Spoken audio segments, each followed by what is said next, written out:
Muito bem, meus amados irmãos, estamos de volta aqui com o nosso segundo período da nossa quarta aula, do segundo período, falando sobre soteriologia, a doutrina da salvação.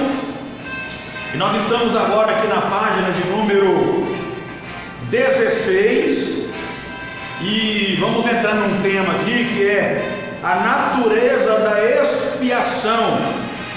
Já falamos sobre a necessidade da expiação, falamos sobre a causa da expiação, a necessidade da expiação. Agora iremos falar sobre a natureza da expiação. Só dando uma pincelada aqui, que nós estamos falando no primeiro período, né? Que é impossível para Deus, seria impossível Deus salvar os homens, se não por meio do decreto de enviar o seu Filho ao mundo, né? Até que nós falamos aqui, que o exemplo que nós damos aqui, porque Deus, Ele não pode mentir. Primeiro, que Deus não pode mentir, e segundo, é que Deus não pode ir contra a sua palavra. Quer dizer, o plano da salvação já estava traçado antes da fundação do mundo. O plano da salvação já estava traçado, já estava escrito. Se você quiser saber sobre isso, é só você abrir a Bíblia em Salmo de número 40, versículos 6 e 7, que o Senhor ali vai estar dizendo que no rolo do livro já estava escrito acerca de Jesus, do sacrifício de Jesus. Também a Bíblia vai falar, né, no livro de Apocalipse, do Cordeiro que foi morto desde a fundação do mundo. Então, Deus já tinha providenciado a salvação para o homem, e Deus não pode mentir. Deus não pode mentir, porque lá no Éden o Senhor falou com Eva que da semente da mulher nasceria um que esmagaria a cabeça da serpente, de Satanás. Então, como Deus não pode mentir, então Ele não tinha outra alternativa para salvar o homem, porque toda a humanidade era pecadora e não tinha ninguém justo sequer sobre a terra. Então Ele teve que enviar o seu Filho inocente para trazer a salvação de uma maneira expiatória para a humanidade. Amém? Então vamos entrar aqui, vamos entrar então na natureza da expiação. Ao tratarmos da natureza da expiação, convém tentar descobrir algumas categorias abrangentes sobre o qual os vários aspectos do ensino bíblico possam ser agrupados.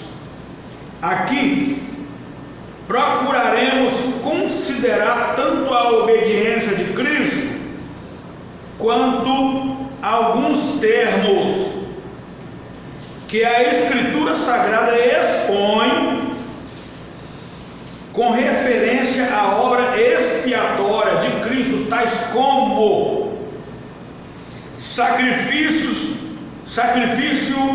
propiciação, vou voltar. Vamos voltar aqui um pouquinho. Existem referências à obra expiatória de Cristo, tais como sacrifício, propiciação, reconciliação e redenção. Analisando também o uso das preposições gregas neste particular. Vamos passar a página para a página de número 17. Lembrando que estamos falando sobre a natureza da expiação. A Bíblia considera a obra de Cristo em termos de obediência e emprega este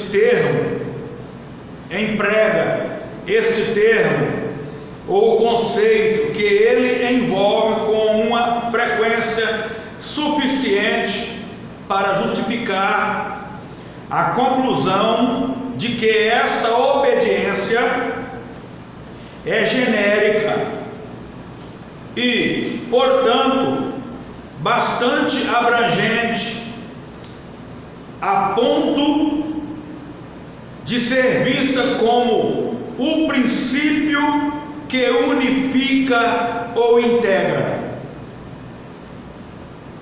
Ao olharmos para o capítulo 53 de Isaías, vemos aquele texto singular do Antigo Testamento, que ele delineia todo o curso da expiação de Cristo, mostrando-o como um papel ímpar de servo sofredor.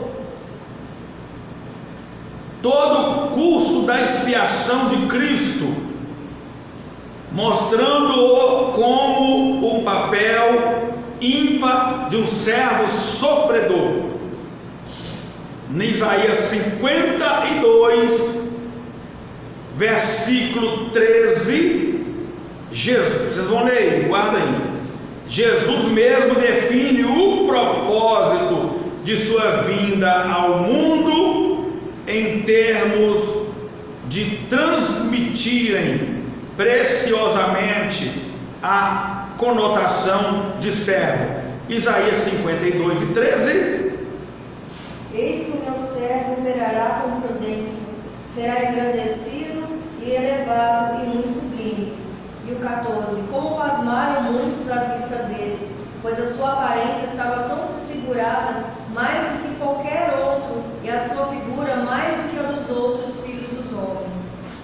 A aparência dele estava desfigurada. Olha só, ele como servo aí, sofredor, com sua aparência desfigurada. Leiamos também João 6,38. João 6,38. Porque eu desci do céu, não para fazer a minha vontade, mas a vontade daquele que me enviou. João 10, 17, 18. 10, 17, 18. Por isso o Pai me ama, porque dou a minha vida para tomá-la. Ninguém me tira de mim, mas eu de mim mesmo a dou. Tenho poder para dar e poder para tornar a tomá-la. Este mandamento recebi de meu Pai. Romanos 5, 19. Porque, como pela desobediência de um só homem, muitos foram feitos pecadores, assim pela desobediência de um, muitos serão feitos justos. Filipenses 2, 7, 8. Mas aniquilou-se a si mesmo, tomando a forma de servo, fazendo-se semelhante aos homens. Gálatas 4, 4. Mas vindo a plenitude dos tempos, Deus enviou o seu Filho, nascido de mulher, nascido sobre a lei.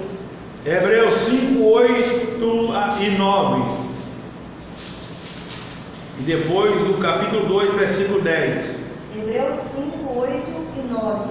Ainda que era filho, aprendeu obediência por aquilo que padeceu, e sendo ele consumado, veio a ser a causa de eterna salvação para todos os que lhes obedecem. Capítulo 2, versículo 10.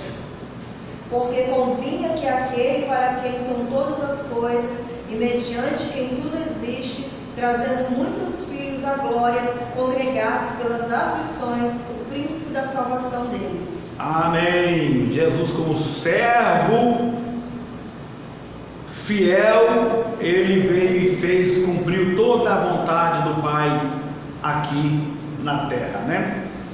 esta obediência de Cristo tem sido constantemente qualificada como obediência passiva e obediência ativa.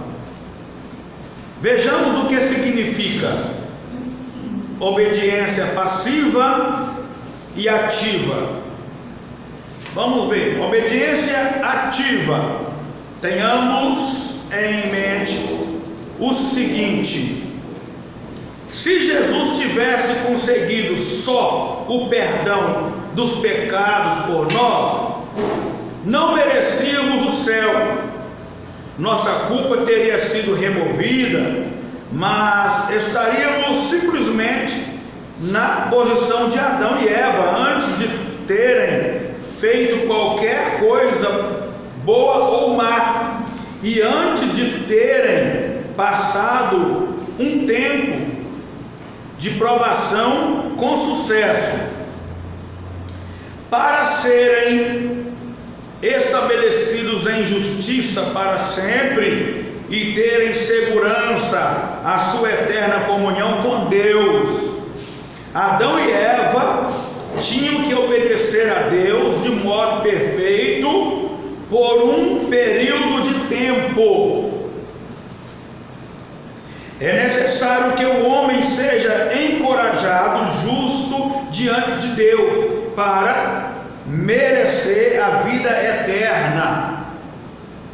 Porém, isso lhe é impossível por causa da sua incapacidade de obedecer a Deus plenamente. Cristo, por sua vez, fez isso. Jesus tinha que viver uma vida perfeita de obediência a Deus, a fim de que pudesse obter justiça por nós.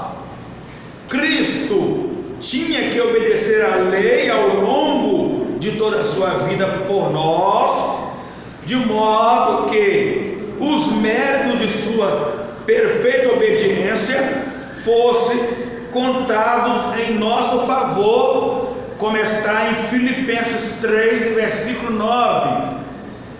Que seja achado nele, não tendo a minha justiça, que vem da lei, mas a que vem pela fé em Cristo, a saber, a justiça que vem de Deus pela fé. A justiça que vem de Deus pela fé. O apóstolo Paulo sabia que ele precisava era de uma justiça moral positiva, e isso não poderia vir dele mesmo, do homem, né? Mas somente por intermédio de Jesus Cristo. 1 Coríntios 1:30. Mas vós sois dele em Jesus Cristo, o qual para nós foi feito por Deus sabedoria e justiça e santificação e redenção. Romanos 5:19. Porque como pela desobediência de um só homem, muitos foram feitos pecadores, assim pela obediência de um, muitos serão feitos justos. Amém? Cristo não morreu simplesmente por nossos pecados, Ele fez muito mais do que isso. Ele guardou todos os princípios da lei de Deus, não tropeçando em nenhum deles, para assim oferecer justiça diante de Deus por nós. Gruden nos mostra isso dizendo: alguns teólogos não têm ensinado que Cristo precisava manter um registro vitalício de obediência feita por nós. Tem enfatizado apenas que Cristo tinha que morrer e, dessa forma, receber o castigo pelos nossos pecados. Mas tal posição não explica de que modo adequado, porque Cristo fez mais do que apenas morrer por nós. Ele também se tornou nossa justiça diante de Deus, Jesus disse a João Batista, antes de ser batizado, ele disse: convém cumprir toda a justiça. É o que está registrado em Mateus 13:15. Convém cumprir toda a justiça. Então observa só que realmente nós escutamos muitos teólogos pregar só isso mesmo, que ensinando que Jesus ele veio para morrer em nosso lugar e ele precisava manter o registro de obediência, de perfeição perante Deus, e não fala que Jesus, além de morrer por nós, ele fez muito mais do que morrer, porque ele teve que obedecer a lei. Ele teve que obedecer toda a lei, sem tropeçar em um só mandamento. Ele obedeceu toda a lei sem tropeçar em um só mandamento. Agora eu pergunto: Jesus precisava fazer isso se não fosse por nós? Ele não precisava, entendeu? Mas ele fez isso, sabe para quê?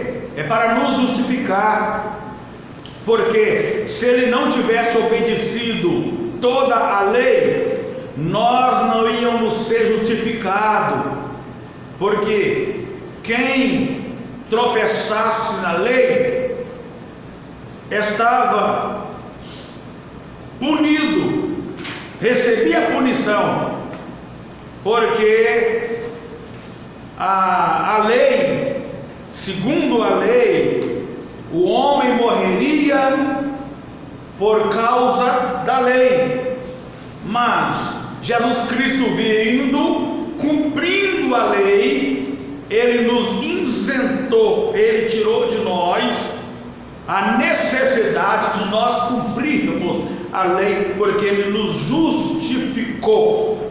Ele nos justificou e nos deu a sua graça. Hoje nós somos salvos não por lei, não por obedecer a lei, mas por fé e graça. É fé e graça no nosso Senhor Salvador Jesus Cristo. Amém?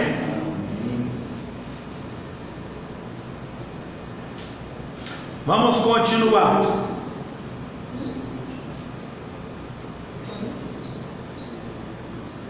Me ajuda aí, que eu parei aonde aqui, né? No penúltimo parágrafo. Cristo não morreu. Se Cristo não tivesse prestado, É aqui. Se Cristo não tivesse. Se Cristo, é o último parágrafo. Se Cristo não tivesse prestado uma obediência ativa, essa obediência ativa é a obediência total, viu, irmão? A própria natureza humana de Jesus teria ficado aquém das justas exigências de Deus, e Cristo não teria competência para fazer expiação a favor dos outros. Jesus não tinha nenhuma necessidade de viver uma vida de obediência perfeita para seu próprio bem. Ele havia compartilhado o amor e a comunhão com o Pai por toda a eternidade, e era o seu próprio caráter eternamente digno de boa vontade e deleite do Pai. Então, por que é que Jesus teve que colocar-se como cumpridor de todos os princípios da lei? Por quê? Vamos ver, página de número 18. Página de número 18. por nossa causa. A resposta está aí. Ele tinha que cumprir. Vamos voltar aí lá de novo para ficar registrado aí, né? Então diz assim, olha, então por que é que Jesus teve que colocar-se como cumpridor de todos os princípios da lei? Por quê? Ele tinha que cumprir toda a lei por nossa causa. Ele não era obrigado por causa dele, não, mas ele cumpriu por nossa causa, para cumprir aquilo que não poderíamos fazer, para fazer por nós o que não temos competência para fazermos por nós mesmos. Se ele não tivesse obedecido por nós, jamais poderíamos receber o favor de Deus. Romanos 10, 3 e 4. Porquanto, não conhecendo a justiça de Deus e procurando estabelecer a sua própria justiça, não se sujeitaram à justiça de Deus, porque o fim da lei é Cristo para a justiça de todo aquele que crê. Capítulo de número 9, versículo 3 a 4. 8.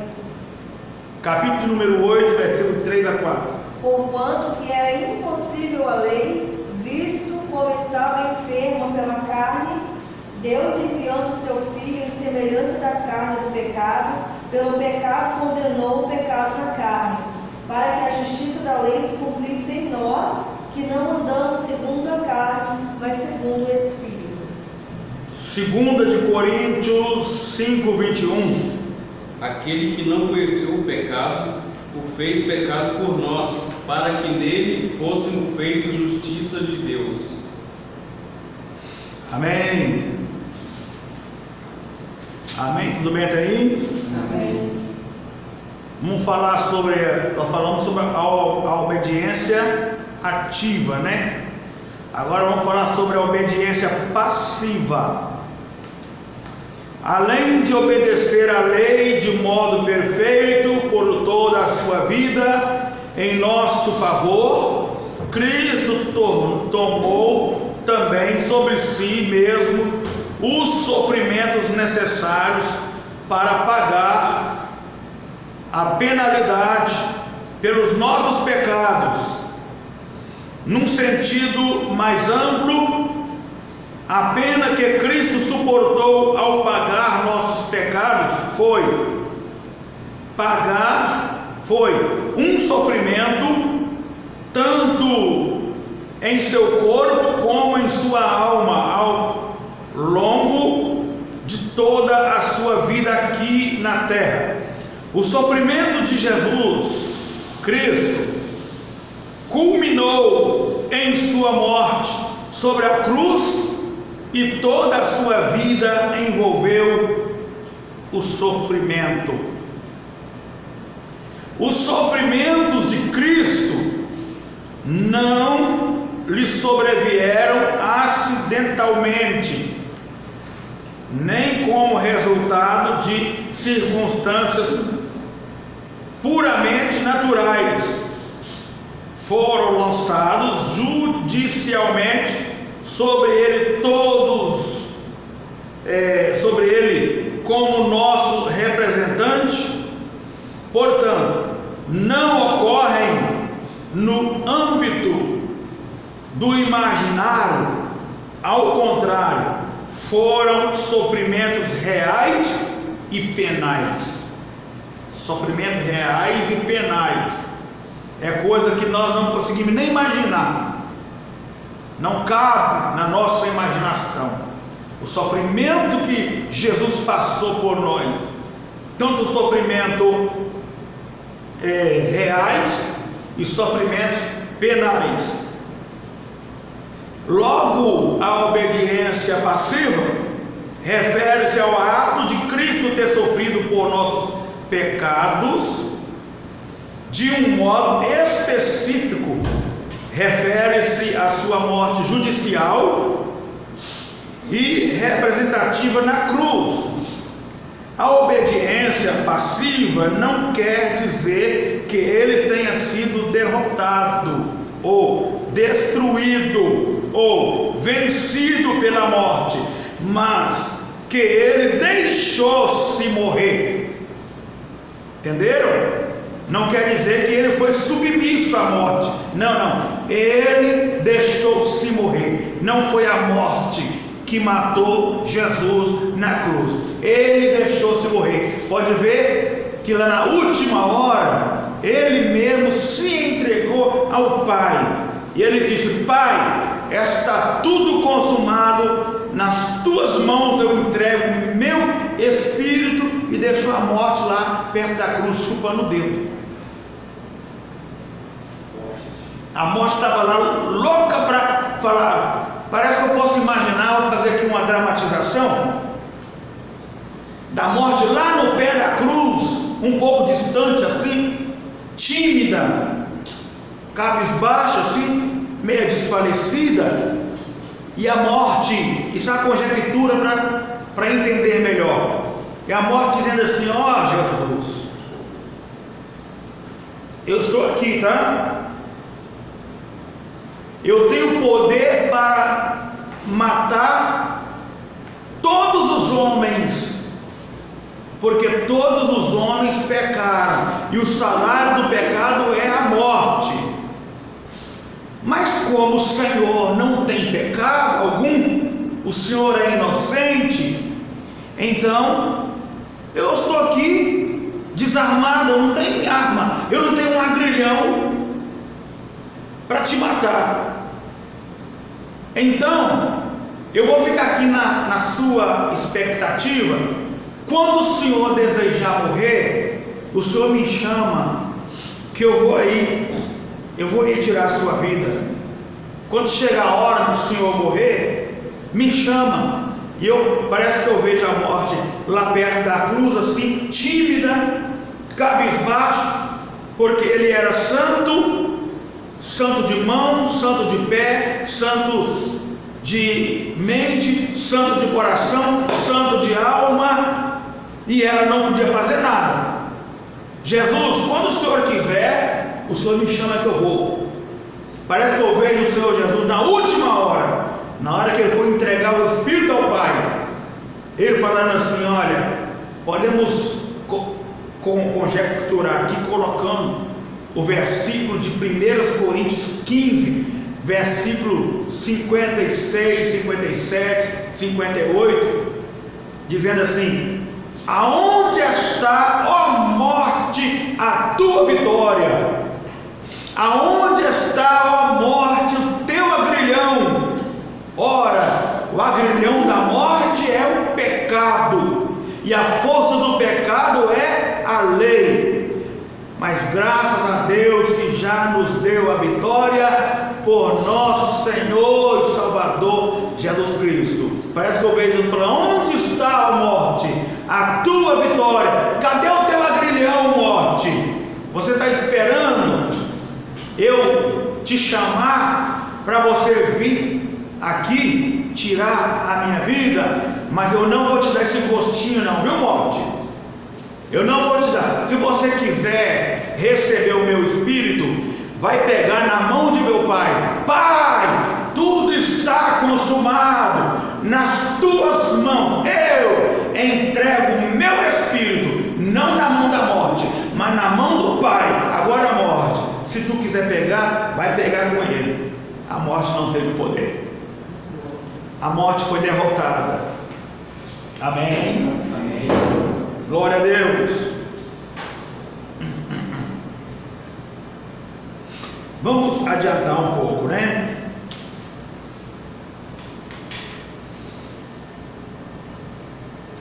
Vamos aqui para o quarto parágrafo, né? A palavra passiva. A palavra passiva não deve ser entendida como significando passividade pura em tudo o que aconteceu a ele, mas significa que ele não reagiu contrariamente ao que veio sobre si mesmo, no clímax do seu castigo substitutivo, porque ele veio justamente para isso, ele veio justamente para morrer. Isso foi pela obediência que ele garantiu a nossa salvação, porque foi pela obediência que ele realizou a obra que a garantiu. A obediência passiva de Cristo pode ser vista em passagens como, nós não vamos ler não, em Isaías 53, versículo 6, está na ponta da agulha aí? Então lê. Todos nós andávamos desgarrados como ovelhas, cada um se desviava pelo seu próprio caminho, mas o Senhor fez cair sobre ele a iniquidade de nós todos. Romanos está na agulha aí? Lê. O qual por nosso pecado foi entregue e ressuscitou para nossa justificação. Tem outro na agulha? Então deixa. Como John Murray belissimamente disse, obediência não é algo que pode ser concebido de forma artificial ou abstrata. É a obediência que atrai todos os recursos da sua humanidade perfeita. Obediência que residia em sua pessoa e obediência obediência da qual ele é eternamente a incorporação perfeita. A obediência encontra nele a sua virtude e eficácia permanente, e nós nos tornamos os beneficiários dela, de fato participantes dela, em virtude de nossa união com Ele, com Jesus. É isso que serve para fazer conhecida a importância daquilo que é a verdade central de toda a soteriologia, a doutrina da salvação, a saber, união e comunhão com Cristo.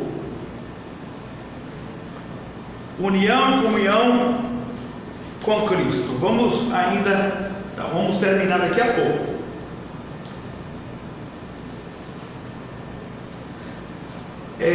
Archibald Alexander Hodge também tem muito a colaborar conosco ao dizer o seguinte: Cristo, por sua obediência e morte, pagou plenamente a dívida de todos aqueles que são assim justificados e fez uma satisfação própria, real e plena.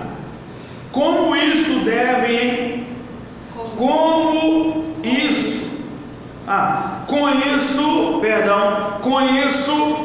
devemos entender o seguinte: a obediência passiva se refere à pena e à obediência ativa,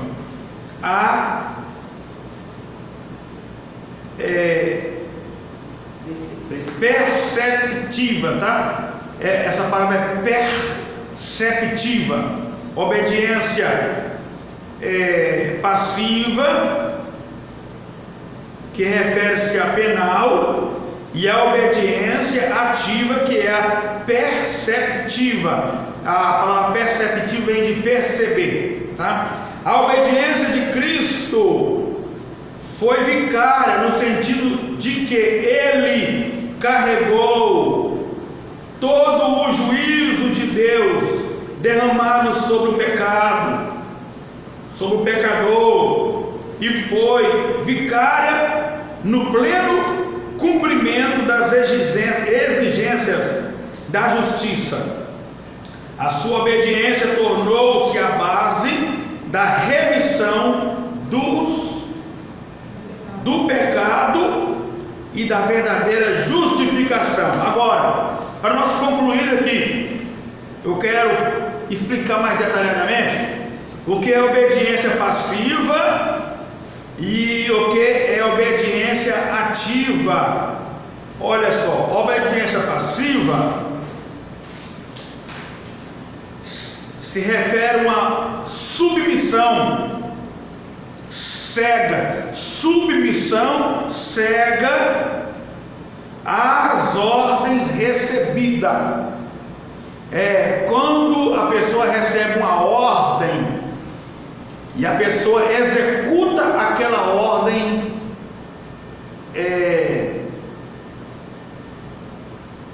rapidamente. A pessoa recebe uma ordem e na mente dele só fica aquilo. Eu tenho que fazer aquilo que me foi ordenado. Eu vim para fazer isso e eu vou fazer. Essa obediência passiva, tá?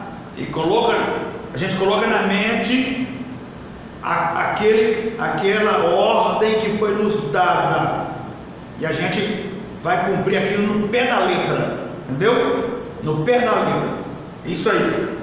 Então, vem a obediência ativa, que é aquela obediência que a pessoa tem a perspectiva de obedecer. Por exemplo, a pessoa tem um entendimento que ele precisa obedecer aquela ordem. Por exemplo, eu vou resumir tudo aqui numa palavra, que é até um ditado popular do povo, que diz assim: para um bom entendedor, meia palavra basta. Entendeu? É aquela pessoa assim, você começou a falar com ele algo, antes de você terminar ele já entendeu o que ele tem que fazer. Deu para entender? Então, essa foi a obediência ativa, né, que é a perspectiva. Que Deus abençoe a todos. Vamos deixar para continuar esta aula na próxima segunda-feira. Até lá, se Deus assim nos permitir.